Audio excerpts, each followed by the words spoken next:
Hello, hello, hello, all. Thank you for joining me again on this beautiful Saturday. I have with me my guest of honor, Miss DNC, who is a published author. How are you doing today, Hello. girl? Girl, I'm doing real good, real good. It's looking real nice outside. You I know. see all this light? Okay. Look, finally, finally. So tell everybody a little bit about yourself. Well, hello everyone. And first, let me say thank you, Peaches, so much for creating this platform so people can come on here, talk about their business, and later on talk about some nice little juicy tidbits. We won't be covering that today, I heard, so that's good. But yes, my name is DNC. That's my pen name, and I have been writing since like literally I can remember. I'm from St. Louis, but I've been in Georgia for 14 years, so I might as well call myself a little peach myself. I am mother of three wonderful kids, two fur babies, a wife, Christian, sister, ride or die. I work full time, part time. I also am the owner of a writing assistance business called Her Legacy. And really, like for me, being a business owner feels incredible because I do work full time. And if one day that full time goes away, we definitely have the words to fall back on. I definitely have words. So I yeah, know that's that's me. right.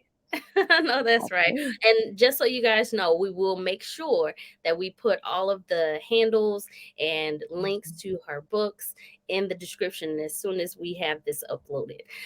So tell us a little bit how you started. What made you want to start writing?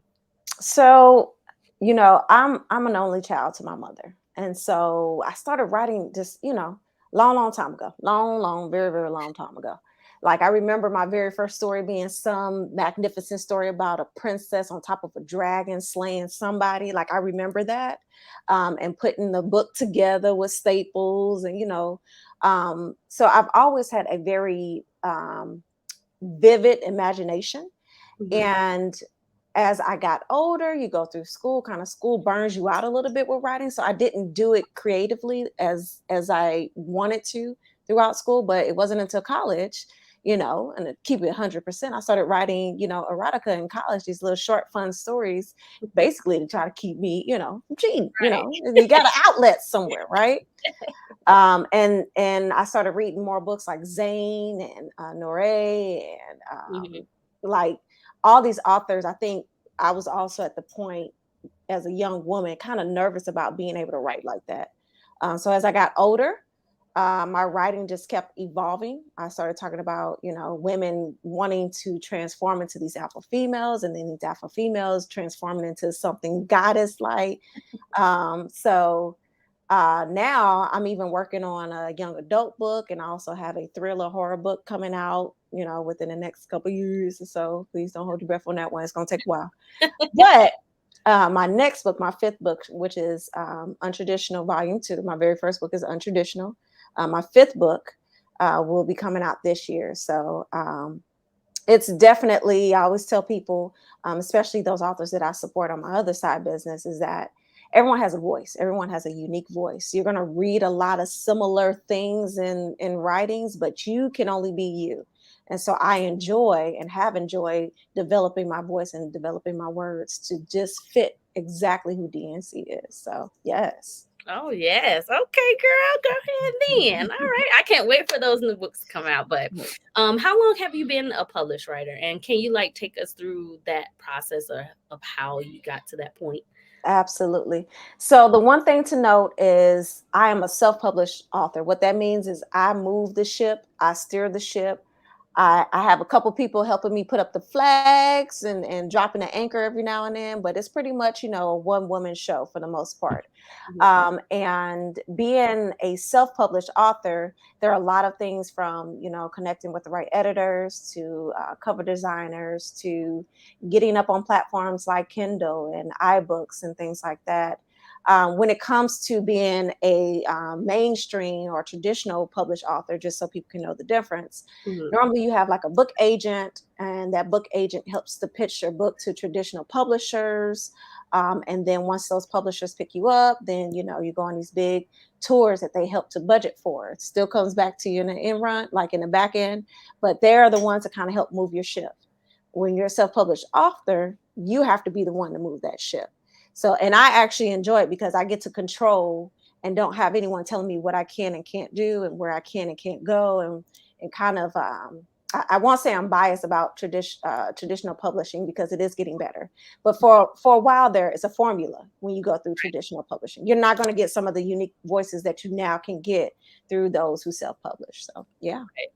Well, and that actually does seem like, whew, seems like a lot. And I know that sometimes it can make people really discouraged Mhm. into the entire process. So, I just want to encourage those who have a passion for writing to continue to do that because, some of us, we we get our life charge Mhm. again when we read these novels, Mhm. and sometimes it's a good outlet for a lot of us dealing with the chaos in this world. So it definitely is an important thing to just keep writing and keep going because you are helping a lot of individuals when you are putting your work out there.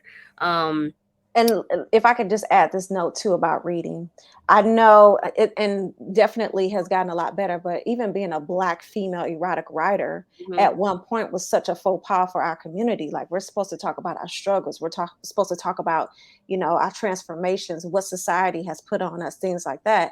But Right. sometimes I think people forget we're not just that. We are, Right. human, sexual, intellectual people who can still find, release through, our natural nature, right? Right. So even if you're watching this and you're wondering whatever your topic is, you want to talk about, someone who walks their dogs and they're in love with, and it's a Black woman who loves their dogs and they walk dogs in the neighborhood, and you ain't never read that before, write it, because Right. that doesn't mean that it's not for everyone. It means that you have one writer who absolutely gets what you're reading or what you're writing, and they will be your top reader. So don't give up on any topic, no matter what it is. So, are there any other things that you work on outside of writing your novels? Like, are any other creative writing or articles or anything like that? So I have been, a couple of my young adult short stories have been picked up Okay. by other kind of traditional publishers. I don't do it a lot because those stories end up being a part of a larger book. Like, my mind is constantly coming up with new stories. And I will say that the things that I've done recently have been more so for my side business, where I help to ghostwrite blogs for other bloggers and other creatives.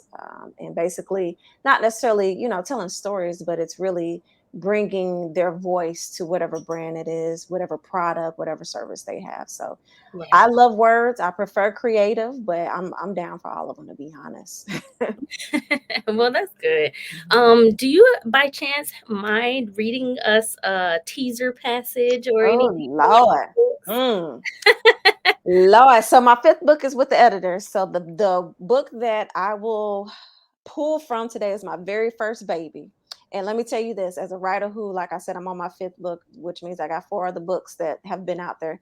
This is Untraditional, a collection of Passion Five short stories. Sometimes as you continue to develop, I wrote this back in 2015. When you start going back through your words, you be like, woo, I mean, that's it's totally different from what I write now. So, but I still think this is a very timeless piece and this is kind of an introductory too. So if you're not an erotic, deeply romance kind of reader, I still would recommend reading my book because it kind of introduces you to new things. So, Right. like I said, Untraditional is a collection of short stories. This particular short story is titled Daydreaming. To give a little background, Ava and Dominic, they go to college together, and Ava has a huge crush on Dominic. And basically, what's happening is she's starting to come to light and transform a little bit, and is becoming a little bit more open with how she feels about Dominic. So, just going to share this quick portion. I look up into the fifth row from the top and see Dominic. Dominic, I was so happy to see he saved me a seat. As I finally got to my seat, Professor Sawyer stepped into the room. Man, could you cut it any closer? Dominic questioned me. I just laughed and thanked him. All right, class, let's get it popping. Professor started on his semi cool but still very geekish rant before handing out the test. I was so happy that Dominic thought about me. Sure, I wanted to take my test, but I was more excited to take it next to him. Dominic was also a senior majoring in psychology, but not your normal psychology geek. He was 6'2", a solid 205 with sun glazed skin and gray eyes. His voice was as deep and calming as a late night quiet storm DJ. Everything about him oozed player and an obvious hoe magnet, but I never had seen him treat any woman with disrespect, not even with the hoes who threw themselves at him. I couldn't lie. I had a huge crush on him. The professor's rant made me fall into one of my normal Dominic daydreams. I saw the classroom empty, and instead of Dominic sitting next to me, he was standing at the front of the room by the teacher's desk. I look around and realized that we were truly alone. Come here, he called to me. Without hesitation, I stood up and started walking down the stairs. I noticed that the shabby sweatpants and t-shirts I originally had on was now a black dress with two slits on the side, set off with some red 4.5-inch peep toe stilettos. Gotta be that descriptive, y'all. I could even feel my hair blowing in some sort of hidden wind from within the classroom. That's weird. I finally made it down the stairs, and as I took the last step, he used all his strength to knock everything off the desk. I knew what was next. He gestured for me to give him my hand, and I did. He pulled me in close and matched up our lips perfectly. His tongue was smooth and perfect. It knew exactly what it was doing. He pulled me closer by my ass and proceeded to lay me down across the desk. I lay back, awaiting his next move. He got down on his knees and took his time taking my shoe off, kissing each toe and then moving his way up my calf. His hands led the way. He rubbed my thighs and then his mouth made it to the same location, not missing a single spot. He rubbed my inner thighs and again kissed both without missing that single spot.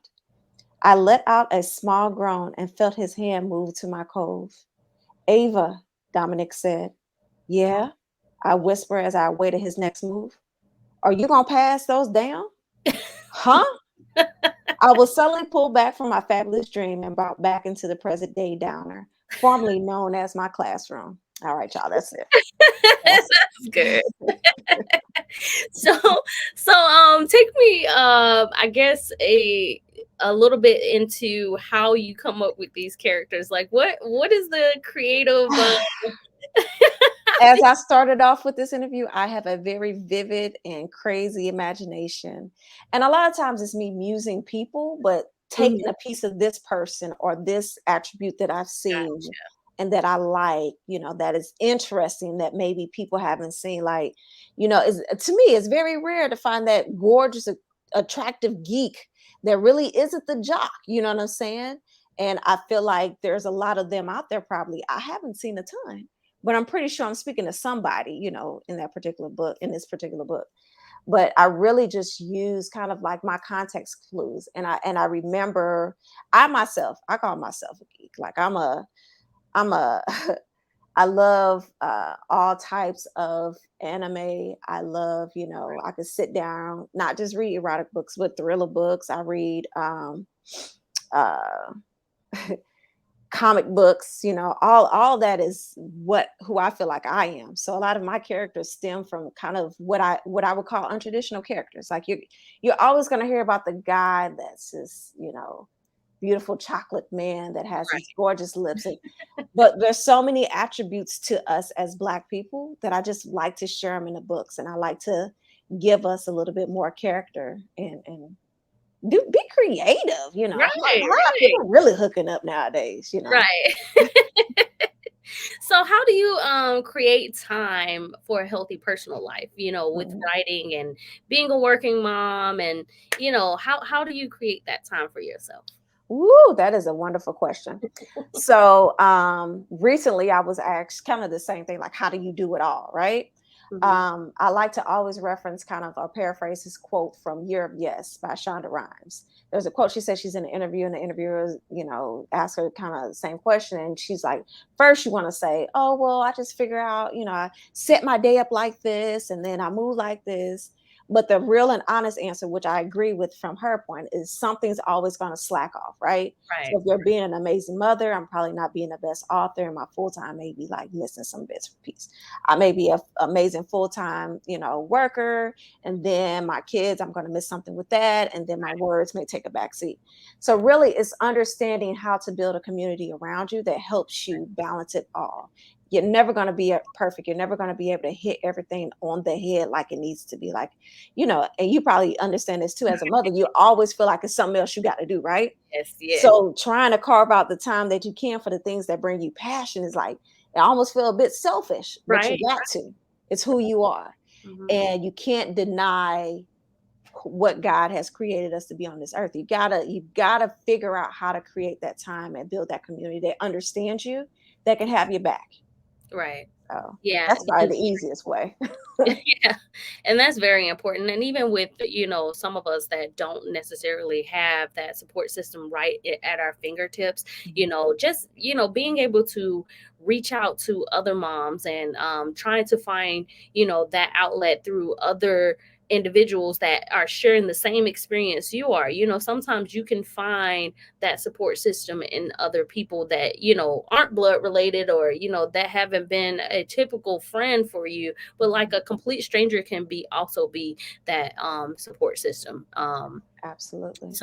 What are some of the biggest challenges you've faced, whether it's through writing or having that balance? I mean, the biggest challenge, and I know a lot of people, particularly women, particularly African American women, it is imposter syndrome, right? Hmm. So you put out work, you put out yourself, you put out your passion. And when people accept it or people want you like something like this, come on and talk to it, you're like, I don't know if it's that good though. Like, I mean, what do you really want me to say? Like, I mean, what if you find out that like this isn't as great as you thought it was? Right. And I feel like that's constantly something that I work through, and that I may have to continue to work through for the rest of my life. But it's the next steps. Like it's even if you feel like that, do it anyway Right. because you won't understand your worth until you speak to it, speak about it. It's hard for me to talk about putting out 5 books because it's a lot of people can't get one book done, right? True. True. It's hard about, me talking about how I have this other business and how these things are doing well because other people are struggling. But that doesn't mean not to talk about it. That means to inspire others Right. by talking about it, which then, gets rid of that syndrome. So, Right. And that's what I've actually had to tell people, like, don't consider yourself bragging when it comes to voicing your accomplishments. Most of the absolutely. time that is, the encouragement someone else needs to say, you know what, if she could do it, you know what, I can do it. So, I tell people all the time, don't, be afraid to tell people, hey, this is what I've accomplished thus far, because, most of the time people don't know your struggle and to how you got to that point to begin Mhm. with. So and when you have an opportunity to allow people in, to let them know, hey, this is where I started, this is where I become, where I've gotten to. So that's why, it's very important to always let people know, hey, I've accomplished these things. Now, how are you able to overcome those challenges? Yeah. So I think you kind of spoke to it a little bit. Taking a step back to realize how far you've come, Yeah. right? I think, we don't do it enough when we are achieving. We just keep going. We're looking for the next success. We're looking for the next step forward. We're looking for the next progression towards whatever goal we may have in life. But I think to overcome something like the imposter syndrome is to simply take a moment to say, where was I a year ago? Where was I a month ago? You know, to really take into account the work that you put in to understand why you deserve the accolades, why you deserve the acknowledgments, why you deserve, all the positivity that's coming your way. Don't question the work because you've earned it. And even outside of like business, personal stuff as a parent, I don't know if we all sit back, and some of us, may do it better than others, but do we sit back and say, you know what? I raised a pretty good human right now. I'm doing this, like, Right.